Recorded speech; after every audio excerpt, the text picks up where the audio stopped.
A Chinese state-owned corporation may have just been caught running one of the largest corporate fraud schemes in Canadian history. It's a fraud that attacks Canadian businesses and corrupts the safety standards Canadians rely on. And yet, as our government warms back up to China, our media has given it almost zero attention. Every Canadian needs to know about this. So today, we're going to tell you the story. Every piece of mobile heavy machinery in Canada carries a vehicle identification number, a VIN. Just like your car, 17 characters stamped or emblazoned into the machine, acting as a sort of fingerprint for the vehicle. Inside that fingerprint is a single character that tells you the year it was made. Now, you might be wondering why one character matters. Well, we're talking about lifts, booms, tractors, excavators, mining trucks, logging trucks, and more. And in Canada, as this equipment ages, it needs to be checked for safety. The life cycle of these machines is so short that after 10 years, financing one can become almost impossible, and keeping it certified for services gets harder as the machines age. That's why the VIN plate or decal typically spells out the essentials, like where the machine was built and when. In other words, that plate is the machine's birth certificate. Everyone relies on it. The worker 60 feet up in the basket, the dealers, the inspectors, and the lenders. So what happens when a foreign manufacturer tampers with the listed production date? What happens when the year on the plate no longer matches the code embedded in the VIN? That question sits at the center of one of the largest alleged commercial frauds Canadian courts have ever seen. Zhuzhou Construction Machinery Group, or XCMG for short, is the third largest maker of construction equipment on Earth, with global revenues around $14 billion. Headquarters in Zhuzhou, Jiangsu, China, it's a wholly state-owned enterprise. Starting in about 2017, XCMG came looking for a foothold in Canada. By about 2022, it had incorporated a Canadian subsidiary based in Edmonton, Alberta, XCMG Canada Limited. It recruited independent Canadian dealers from coast to coast. These weren't faceless corporations either. They were family businesses, risking their own money, their own homes, their own retirements. Distribution agreements were signed by Canadian businesses in BC, Alberta, Saskatchewan, Ontario, Quebec, and Newfoundland and Labrador.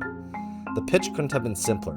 Good equipment, certified safe for Canadian industry and Canadian workers.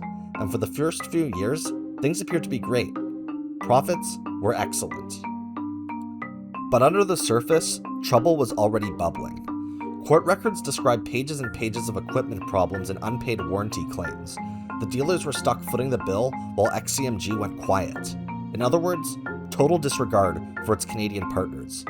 Almost from the very beginning of XCMG's Canadian venture, dealers were flagging equipment problems to the company, problems XCMG never fixed.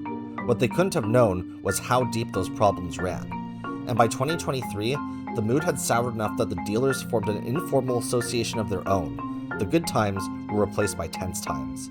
Then came a discovery that changed everything, and revealed the real danger that had been hidden from everyone: the dealers, the buyers, and the Canadian workers using the machines. A dealer was accidentally sent one of XCMG's own training manuals, the one that decodes the VIN numbers. So he did exactly what you'd expect someone in his position to do. He went out to check his own fleet. The plates didn't match, and according to court filings, this was no accident.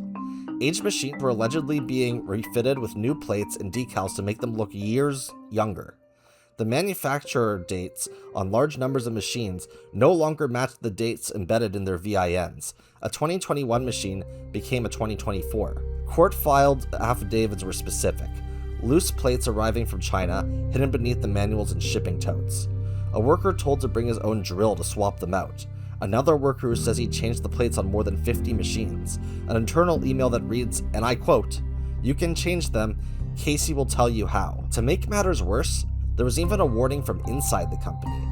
In October 2024, a service director wrote directly to the CEO, telling him these machines were actually ranging from 2020 to 2022, and that redating them corrupts the mandatory safety inspection clock.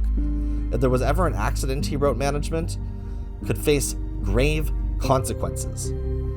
So how did XCMG respond to an employee who spoke up? Well, whistleblowers who raised concerns were fired, and then one dealer confronted the CEO about it. The claim says he laughed it off. All told, plaintiffs alleged the scheme ran from British Columbia to Newfoundland, impacted dealers in at least 6 provinces, and involved more than 500 machines.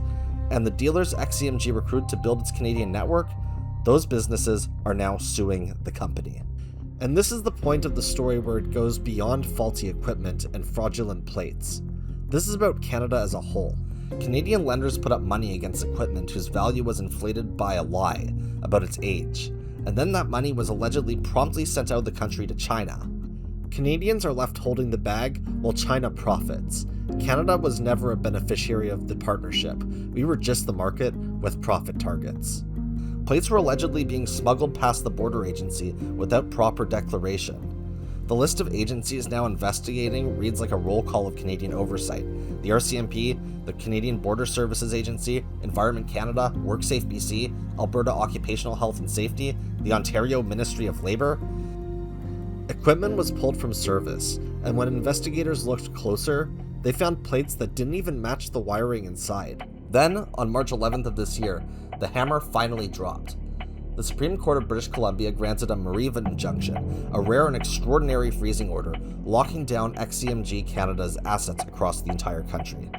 And how did XCMG Canada respond to a nationwide asset freeze? Within days, the plaintiffs allege, it tried to sell the machines anyway, listing equipment at auction and cutting prices. Then, on April 21st, the RCMP executed a search warrant on XCMG Canada's Edmonton headquarters. Despite their denials of allegations, these questions remain. How did a Chinese state-owned manufacturer deceive Canadians and ship the profits home for so long without our government doing anything about it?